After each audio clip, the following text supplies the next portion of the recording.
آصف حمید صاحب، یہ بتائیے کہ پاکستان میں ابھی ایک جو حالیہ دہشت گردی کی نئی لہر شروع ہوئی ہے، اس کی بیک گراؤنڈ میں جو ہے ایک بڑا پروسیس چل رہا ہے. 2015 سے آن ورڈ پاکستان اس بات پہ عالمی اداروں کی جو ہے وہ توجہ بھی دلا رہا ہے.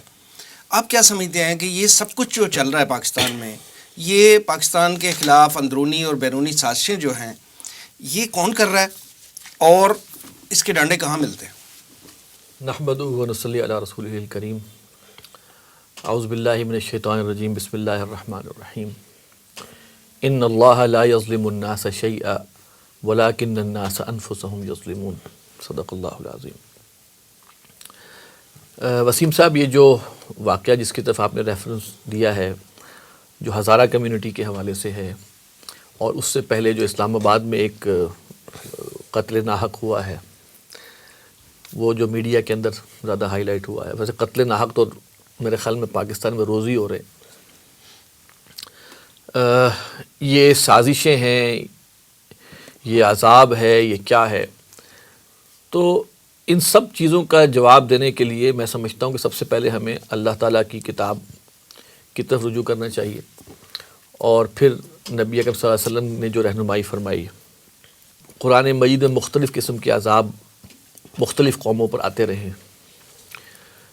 تو جب تک ہم اس فلسفہ عذاب کو نہیں سمجھیں گے، کیونکہ قرآن مجید میں اللہ تعالیٰ یہ فرماتے ہیں کہ اللہ انسانوں پر ظلم نہیں کرتا، لوگ خود اپنے اوپر ظلم کرتے ہیں. اور ایک اور جگہ ہے کہ لوگوں کے اپنے اعمال ہیں جو کہ اس چیز کا سبب بنتے ہیں. سر، عذاب کی جتنی بھی قسمیں قرآن مجید میں آئی ہیں، اور ان کے اندر اگر ہم یہ جا کر دیکھیں تو وہاں پر وہ عذاب انہی لوگوں کے اعمال کے سبب ہی سے آتے تھے. جیسے کہ مختلف قوموں کا ذکر ہے. قوم سمود ہے، حضرت لوط علیہ السلام کی قوم ہے، قوم شعیب ہے، پھر جو فرعون کی قوم ہے اس کے اوپر جو عذاب آئے. اس وقت کے لوگ اس کو عذاب سمجھتے نہیں تھے، بلکہ وہ سمجھتے تھے بھائی یہ واقعات ایسے ہو گئے، جبکہ قرآن مجید ان کو عذاب کہہ رہا ہے. اور قرآن مجید میں ہم یہ بھی دیکھتے ہیں کہ ایک ایک جرم کے اوپر بھی ایک قوم کو ہلاک کر دیا گیا، کیونکہ ان میں رسول موجود تھے، رسول کا انکار کیا. سب سے بڑا گناہ تو ان کا یہ تھا، لیکن ان کے اندر کوئی ایک خاص ایسا جرم موجود تھا جو کہ ان کے عذاب کی وجہ وہ جرم بھی بنا. کہیں کم تولنا ہے، کہیں کچھ ہے. تو اگر ہم دیکھیں کہ برائیوں کے لحاظ سے اس وقت جو دنیا جس مقام پر کھڑی ہے اور امت مسلمہ جہاں کھڑی ہے، اب تو معاشرے میں ہر طرح کی برائی موجود ہے. تو ہمیں یہ سمجھنا چاہیے کہ ہماری بدعمالیاں جو ہیں وہی اصل سبب ہیں. جب ہم یہ اپنے اندر بٹھائیں گے کہ ہماری برے حالوں کا سبب ہمارے ہی اپنے اعمال، ہمارے ہی اپنے کرتوت ہیں، تو ہمارے اندر ایک موٹیویشن پیدا ہوگی کہ ہم اس کو ٹھیک کریں. اور ٹھیک کیسے کریں گے؟ کہ ہم اپنے اعمال، اپنی حرکتوں کو ٹھیک کریں. پاکستان کے اوپر جو اس وقت مختلف صورتحال امتحانات کی، عذاب کی ہے، وہ بھی قرآن مجید کی ایک آیت سے ہے. جیسے وہ کئی دفعہ اس پروگرام میں ذکر اس آیت کا ہو چکا ہے کہ قُلْ هُوَ الْقَادِرُ عَلَىٰ أَن يَبْعَثَ عَلَيْكُمْ عَذَابًا مِّن فَوْقِكُمْ أَوْ مِن تَحْتِ أَرْجُلِكُمْ أَوْ يَلْبِسَكُمْ شِيَعًا فَيُذِيقَ بَعْضَكُمْ بَأْسَ بَعْضٍ. کہ اللہ، اے نبی کہہ دیجئے کہ اللہ اس بات پر قادر ہے کہ عذاب اوپر سے بھیجے، تمہارے سروں کے اوپر سے، تمہارے پاؤں کے نیچے سے عذاب تم پر لے کے آئے، یا تمہیں گروہوں میں تقسیم کر دے اور تم ایک دوسرے کو اس کے کیے کا مزہ چکھاؤ. تو پاکستان کے اندر اس وقت اگر ہم دیکھیں تو سب سے جو ہمیں جس بات کو ہم ڈینائی کر ہی نہیں سکتے کہ ہم جس طرح گروہوں میں، مختلف قسم کے مفاد پرست ٹولوں میں، مختلف قسم کی جو مذہبی ہماری جو جسے کہیں فرقے واریت ہے، اس میں نیپوٹزم جس کو ہم کہتے ہیں، اقربا پروری ہے، ہر طرح کے گروہوں میں، مختلف گروہ در گروہ میں ہم تقسیم ہوئے ہیں. اور اس تقسیم کا سبب یہ ہے کہ اس وقت ہماری صورتحال جو ہے وہ بہت ہی مخدوش صورتحال ہے. یہ جو واقعہ کوئٹہ میں ہوا ہے، بظاہر تو یہ ایک لگتا ہے کہ کسی ہزارہ کمیونٹی کے خلاف ہے، لیکن اس طرح کے تو واقعات پاکستان میں مستقل ہو رہے ہیں. کبھی علماء کو شہید کیا جا رہا ہے، کبھی بس سے اتار کر آئی ڈی کارڈ دیکھ کر گولی ماری جا رہی ہے، کبھی ساہیوال بائی پاس کے اوپر کسی فیملی کو دیکھ کر اس کے بندے کو اور اس کی میاں بیوی کو بچوں کے سامنے چھلنی کیا جا رہا ہے، کبھی موٹر وے کے اوپر کوئی گینگ ریپ کا واقعہ ہو رہا ہے، کبھی کسی کو چلتی ہوئی گاڑی کو بھگا کے لے گیا، اس کو پیچھے سے گولیاں مار کے مار دیا جا رہا ہے. تو یہ کیوں ہے؟ اس لیے کہ یہاں پر بد امنی نہ صرف ہمارے اعمال کی وجہ سے ہے، بلکہ ہمارے لوگوں نے اس بد امنی کو پھیلانے میں بھی کردار ادا کیا ہوا ہے. وہ کیسے کردار ادا کیا ہوا؟ وہ ایسے کہ ہمارے بہت سے طبقات وہ ہیں جن کا خلوص نہ تو اسلام کے ساتھ ہے اور نہ ہی پاکستان کے ساتھ ہے. اسد صاحب آپ بالکل درست فرما رہے ہیں کہ یہ ہمارا اندرونی معاملہ تو ہے، پرسنل معاملہ تو ہے، لیکن میں یہ عرض کر رہا ہوں کہ وہ لوگ بھی ہمارے ہاں اس طبقے میں پائے جاتے ہیں، وہ لوگ، وہ گروہ، وہ جماعتیں، وہ این جی اوز جو اغیار کے لیے کام کرتے ہیں، جو باہر جو بیٹھے ہوئے ہیں اس ملک کو برباد کرنے کے لیے، یہ ان کے فنڈ پہ، ان کے اشارے پر یہ کام کرتی ہیں. اور وہ ہیں اصل میں جسے کہتے ہیں نا کہ جو غدار. اب اس کے اندر کوئی کسی کو فنڈنگ ہوتی ہے، اچھا بھائی تم فرقہ واریت کو پھیلاؤ. کسی کو فنڈنگ یہ ہوتی ہے کہ تم جناب صوبائیت یا اس کی بنیاد پر کرو. ایک مثال کے طور پر کوئی کسی کو فنڈنگ ہوتی ہے کہ تم گستاخی کرو نبی پاک صلی اللہ علیہ وسلم کی اس کے اوپر، اور پھر اس کے بعد اس کے ریئیکشن جو ہوگا اس پہ ہم کھڑے ہو کے کریں گے. یہ ہر چیز ہمارے سامنے ہے، لیکن مسئلہ یہ ہے کہ ہمارے جو عوام جو ہیں وہ صرف فرنٹ فیس دیکھ رہے ہوتے ہیں ایونٹس کا. ان کو یہ چاہیے کہ وہ یہ سمجھیں کہ اگر کسی علماء کا قتل ہو رہا ہے یا کچھ بھی ہو رہا ہے، اس کے پیچھے پوری ایک انٹرنیشنل ایک جسے کہیں کہ ایک سازش اور ایک پورا ایک پلاننگ ہے کہ کسی نہ کسی طرح کچھ ہو جائے، اس ملک کو ڈی اسٹیبلائز کیا جائے. اور وہ اصل اس وقت ہمیں نظر آ رہا ہے کہ یہ جو انڈین لابی ہے یہ پاکستان کے اندر کس طرح جو ہے وہ اس کو ڈی اسٹیبلائز کرنے کی کوشش کر رہی. ہم کیوں امید رکھیں اچھی غیروں سے کہ جب بتایا کہ وہ کر رہے ہیں، جو ادارے ہیں وہ ثبوت لے کے بیٹھے ہوئے کہ بھائی اس بنیاد پر ہو رہا ہے، یہاں پر یہ ظلم پھیلایا، اس ملک میں بدم نہیں ہو تاکہ اس ملک بھی خراب ہو، کسی نہ کسی طرح اس کے نیوکلیئر پروگرام کو ہم ختم کریں اور کسی نہ کسی طرح اس ملک کی اخلاقی جڑوں کو بھی ہم کھود دیں، یہ ملک ایک عام ملک کی طرح سے ہو جائے. تو میں یہ کہتا ہوں کہ یہ سب واقعات جو ہیں، پہلی بات تو ہم یہ سمجھیں، دیکھیے ہمارے اوپر ہم اس وقت ایک عذاب کی کیفیت میں ہیں. اللہ ہم سے ناراض ہے. اللہ ناراض کیوں ہے؟ اس لیے کہ ہم اللہ کے احکامات پر نہیں چل رہے. اور اسی کا شاخسانہ یہ ہے، مزید کیا ہے کہ چونکہ ہم خود کمزور ہو گئے تو باہر سے جب انسان کا جسم کی مدافعاتی نظام کمزور ہوتا ہے تو بیماریاں تو تیار بیٹھی ہیں باہر سے حملہ کرنے کے اوپر، وہ آپ کے اوپر حملہ آور ہوتی ہیں. تو یہ تمام واقعات جو ہیں ہمیں یہ چاہیے کہ ہم ان میں سب سے پہلے اپنے گریبانوں میں جھانکیں کہ ہم کیا کر رہے ہیں، اور پھر یہ دیکھیں کہ اغیار کیا چاہتا ہے کہ وہ پاکستان میں کیا ہو، دوسرے ملک کیا چاہتے ہیں کہ پاکستان میں کیا ہو. جب ہم ان چیزوں کو لے کے بیٹھیں گے تو ہمیں تحمل بھی ہوگا، برداشت بھی ہوگا، اپنے ملک کے ساتھ سنسیریٹی بھی ہوگی. اب ہو سکتا ہے کہ کوئی لوگ پرووک ہو کے جناب ملک میں خانہ جنگی شروع ہو جائے اسی واقعے کو لے کر. تو یہ سب واقعات کو ہمیں، میرا جو ان نٹشل بات یہی ہے کہ ہمیں یہ سمجھنا چاہیے کہ ہم نے اللہ کے احکامات سے دوری کی ہوئی ہے. ہم زیر عذاب ہیں، عذاب کے نیچے ہیں، عذاب تلے ہیں. اس سے نکلنے کا یہی طریقہ ہے کہ ہم اپنے آپ کو ذرا دوبارہ سوچیں کہ ہم اپنے آپ کی اصلاح کیسے کر سکتے ہیں. ٹھیک ہے ڈاکٹر صاحب، آپ یہ فرمائیے کہ آپ ان حالیہ واقعات کو کس نظر سے دیکھتے ہیں؟ Thank you very much. یہ تو آپ جانتے ہیں کہ جب سے پاکستان ایٹمی طاقت بنا ہے زیادہ کھٹکنے لگ گیا ہے. جی بالکل. کھٹکتا تو روز اول سے ہی تھا، اب زیادہ کھٹکنے لگ گیا ہے. اس کے لیے بین الاقوامی طاقتیں اکٹھی ہو کر ہمارے خلاف درپے ہیں، اس میں کوئی شک نہیں. اس کے لیے جو وہ طریقہ کار استعمال کرتی ہیں وہ 5th جنریشن وارفیئر کا ہے کہ آپس میں پھوٹ ڈلوائی جائے، آپس میں لڑوایا جائے، اداروں سے اعتماد ختم کروایا جائے، بتایا جائے کہ ہمارے ادارے کسی کام کے نہیں ہیں، صوبائیت میں، لسانیت میں، مذہبیت میں انہیں تقسیم کر دیا جائے.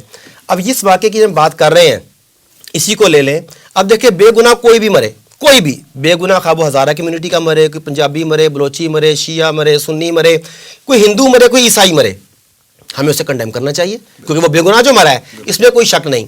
لیکن سوال یہ ہے کہ اس سانحے کو ایک مخصوص فرقے کا رنگ کیوں دیا جا رہا ہے؟ اس کے پیچھے کون سی طاقتیں ہو سکتی ہیں؟ اگر یہ پاکستان کا معاملہ ہے، پاکستان کی سالمیت کا معاملہ ہے، تو بطور پاکستانی بات کی جانی چاہیے.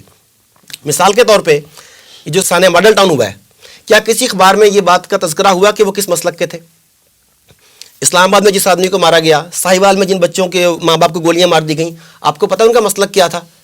بس بے گناہ مارے گئے، اور بے گناہ کے ساتھ ہم نے کمپین بھی چلائی. لیکن یہ کیا وجہ ہے کہ یہاں پر باقاعدہ طور پر ایک خاص فرقے کو انوالو کر کے پروموٹ کیا جا رہا ہے کہ ان کے ساتھ ظلم ہو رہا ہے، اسے ایک لیگل شو کر کے. ایک تو یہ بات.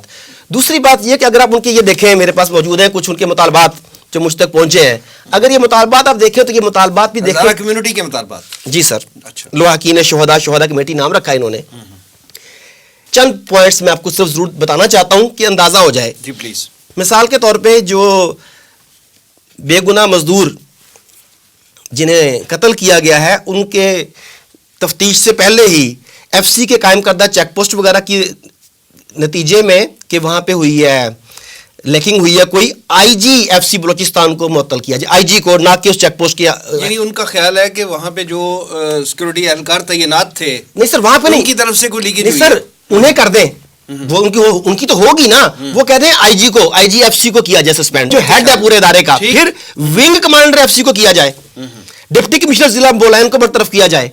یعنی بیسیکلی وہ چھوٹے سے لے کر آخر تک کی تمام مینجمنٹ کو چینج کروانا چاہ رہے ہیں. دس از نمبر 1.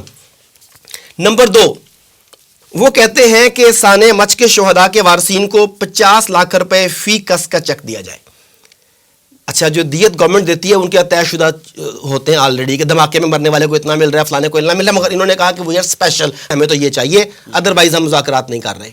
آگے چلیں, اس میں بین السطور کو سمجھنا پڑے گا. تمام لاپتہ شیعہ افراد کو جلد از جلد بازیاب کیا جائے. یقینی طور پہ کوئی بھی لاپتہ ہمیں بھی اس کے ساتھ کرنا چاہیے, مگر ان مسنگ پرسنز میں در حقیقت وہ لوگ ہیں جو زین بیون کے قافلے میں شامل ہو کر شام میں جنگ لڑنے کے لیے گئے تھے, جو ملکی سیکیورٹی کا مسئلہ تھا. پھر دیکھیں سانحہ علی آباد ہوا, جس میں شہید بلال نورزئی کا قتل کیا گیا, اسے شہید کیا گیا. اس سانحے میں, اس قتل میں جن 9 لوگوں کو اریسٹ کیا گیا ہے, جن کی ساتھ تفتیش ہو رہی ہے, انہیں فی الفور رہا کیا جائے. بھئی اس سانحے کا اس سے کیا تعلق؟ اس کے بعد آپ کو پتا ہے کہ افغانستان سے بھی کچھ ان کے قافلے آتے ہیں اس کمیونٹی کے, جو اسی سانحے میں بھی 8-9 لوگ جی ایگزیکٹلی. اب یہ کہہ رہے ہیں کہ ہزارہ قوم کے شناختی کارڈز کو بلا وجہ بلاک کیا جا رہا ہے, تمام شناختی کارڈ اوپن کیے جائیں. اب یہ ہزارہ قوم کی بات ہو رہی ہے, پاکستانی کی بات نہیں ہو رہی. یعنی اگر کہ افغانی بھی اس قوم سے تعلق رکھتا ہے تو اس کے شناختی کارڈز کو بلاک نہ کیا جائے, اسے پاکستان کی نیشنلٹی دی جائے. بھئی وہ افغانی ہے, اسے پاکستان کی نیشنلٹی کیوں دیں؟ اس کے بعد جو ہے کہ پاسپورٹ بنانے میں جو بے جا کلیئرنس ہے وہ ختم کی جائے. یہ بے جا کلیئرنس کیا ہوتی ہے مجھے یہ بھی نہیں پتہ لگ رہا. دیکھیں میں بھی پاسپورٹ بنوانے جاتا ہوں, مجھے بھی وہ تمام پروسیس کو پورا کرنا پڑتا ہے. پہلے کچھ لوگوں کے لیے پولیس کلیئرنس سرٹیفکیٹ بھی ضروری ہے, کچھ لوگوں کے لیے تصویریں ہیں, تھم امپریشن ہے. اب ان کے پاسپورٹ بغیر کسی کلیئرنس کے کیوں بنے؟ اب یہ میں سمجھتا ہوں کہ جو شہید لوگ ہوئے ہیں, جو مرے گئے ہیں, ان کے اوپر, ان کی باڈیز کے اوپر ایک بین الاقوامی عمارت کھڑی کی جا رہی ہے, جس کے ذریعے پاکستان کو کمزور کرنے کی سازش کی جا رہی ہے. اس کے پیچھے ڈیفینیٹلی جیسا کہ آپ نے کہا یو این کے ڈوزیئرز کی جو آپ نے بات کی, یہ 2015 سے سٹارٹ ہوئے ہیں. 2015 میں دیے, 17 میں دیے, 19 میں دیے, مسلسل. لیکن اقوام متحدہ چپ ہے. اس لیے چپ ہے کہ اقوام متحدہ صہیونی یہودی مفادات کے تابع ہے, وہ ان کے لیے کام کرتی ہے. آپ دیکھ لیں, آپ دوست بھارتی آئی, ثبوت دیے گئے, کلبھوشن یادیو کہاں سے آیا, کیا ہوا, اس کے ساتھ جو ڈاکومنٹس تھے وہ سارے پیش کیے گئے. اس کے بعد نتیجہ کیا نکلا؟ بھارتی مداخلت کے بے شمار ثبوت ہم دے چکے ہیں, مگر ہمیں بین الاقوامی اداروں سے کوئی رسپانس نہیں ملا. اس کا مطلب ہے کہ آپ کو آئندہ سے بھی اس رسپانس کی توقع نہیں کرنی چاہیے, آپ کو خود کرنا پڑے گا. پاکستان جو اتنے پروف دے رہا ہے تو عالمی طاقتیں خاموش ہیں. تو یہ جو ملک دشمن, پاکستان دشمن جو طاقتیں ہیں, کیا ان کے سہولت کار کا کام نہیں کر رہی پھر عالمی طاقتیں؟ تو سر اس میں کوئی سیکنڈ اوپینین ہی نہیں ہے, اس میں سیکنڈ اوپینین نہیں ہے کہ یو این بنایا ہی اس لیے گیا تھا کہ وہ صلیبی صہیونی مفادات کے تابع ہے, وہ ان کے مفادات کا نگران ہے, نہ کہ ہمارے مفادات کا نگران ہے. اگر آپ کفار کے پاس فیصلے لے کے جاتے ہیں, ویسے کمال کی بات ہے, المیہ یہ ہے کہ رسول پاک کے دور میں کفار یہود اپنے فیصلے لے کے بارگاہ رسالت میں آتے تھے, آپ فیصلہ کریں گے, اور آج ہم اپنے فیصلے لے کے کفار کی عدالت میں کہتے ہیں کہ آپ فیصلہ کریں گے, ہندو زیادتی کر رہے ہیں ہمارے ساتھ. تو یہ تو آپ کی کمزوری ہے اور جرم ضعیفی کی سزا مرگ مفاجات. مرگ مفاجات. اس میں وسیم صاحب میں کہنا چاہوں, دیکھیں پہلی چیز تو یہ ہے کہ دیکھیں ڈاکٹر صاحب نے بھی کہا کہ ہم تہے دل سے کنڈیم کرتے ہیں کسی بھی بے گناہ, ہر بے گناہ کے قتل کو, کوئی بھی ہو. یعنی کہ اس میں تو کوئی دو رائے ہے ہی نہیں ہے. اور اس چیز کے مجرموں کو, اس واقعے کے مجرموں کو قرار واقعی سزا دینے کی ہم پرزور تائید کرتے ہیں. بالکل ٹھیک.